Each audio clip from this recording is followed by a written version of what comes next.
ज्ञान the treasure में आपका स्वागत है। और हम आपको बताएंगे कि अगर कर्ण धरती को मुट्ठी में नहीं पकड़ता तो अंतिम युद्ध में अर्जुन की हार निश्चित थी। हिंदुओं का एक मुख्य काव्य ग्रंथ महाभारत है और भारत का अनुपम धार्मिक, पौराणिक, ऐतिहासिक और दार्शनिक ग्रंथ है, जिसे विश्व का सबसे लंबा साहित्यिक ग्रंथ माना गया है।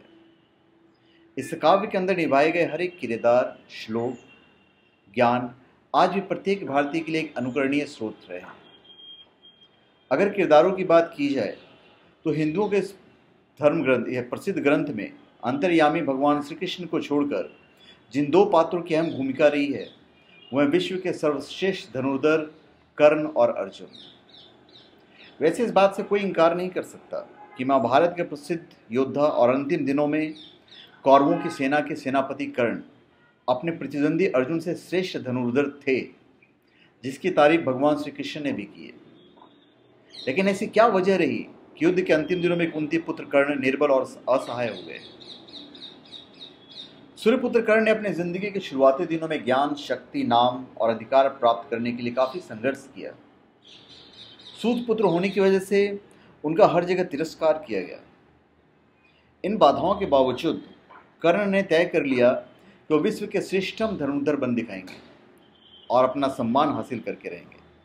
लेकिन अपने इसी जद्दोजहद के बीच वो कई बार गलतियां भी करते रहे। उनकी इन्हीं गलतियों ने कौरवों और पांडवों के युद्ध में उनको कमजोर बना दिया।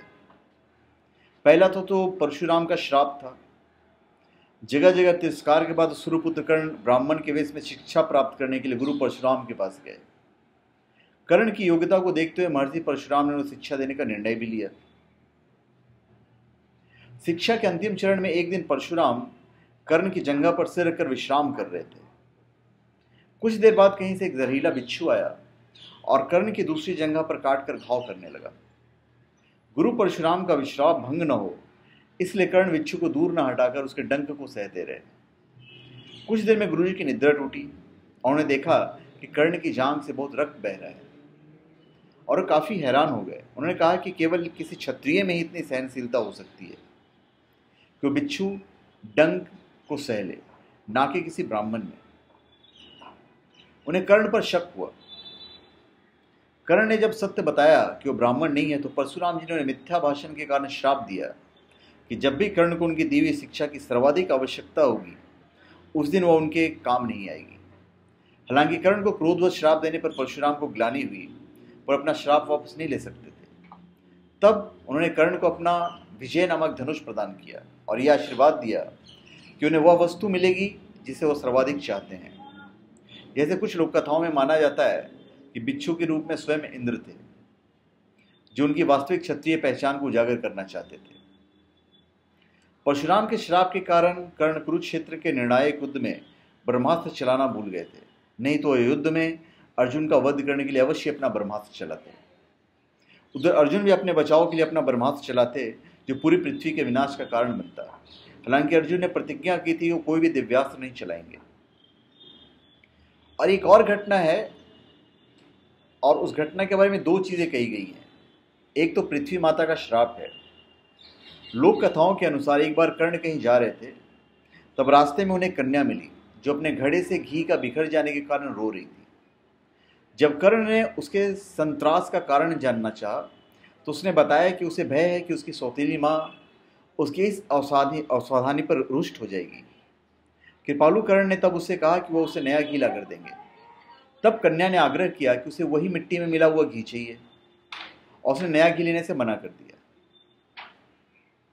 तब कन्या ने आग्रह किया कि उसे उसी मिट्टी और वही मिट्टी में मिला हुआ घी चाहिए। तो फिर कर्ण ने क्या किया? कर्ण ने घी युक्त मिट्टी को अपने मुट्ठी में लिया और निचोड़ने लगा ताकि मिट्टी से घी निचोड़कर घड़े में गिर जाए। इस प्रक्रिया के दौरान उसने अपने हाथ से एक महिला की पीड़ा युक्त ध्वनि सुनी। जब उसने मिट्टी खोली तो धरती माता को पाया। पीड़ा से क्रोधित धरती माता ने कर्ण को श्राप दिया कि एक दिन उसके जीवन के किसी निर्णायक युद्ध में वह भी उसके रथ के पहिए को वैसे ही पकड़ लेगी जैसे उसने उन्हें अपनी मुट्ठी में पकड़ा है, जिसे वो उस युद्ध में अपने शत्रु के सामने असुरक्षित हो जाएगा। कुरुक्षेत्र के निर्णायक युद्ध में यही हुआ।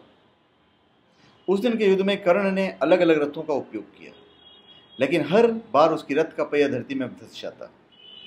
इसलिए विभिन्न रथों का प्रयोग करने पर भी कर्ण धरती माता के श्राप से नहीं बच सका और युद्ध हारा है। और दूसरी भी एक कहानी है।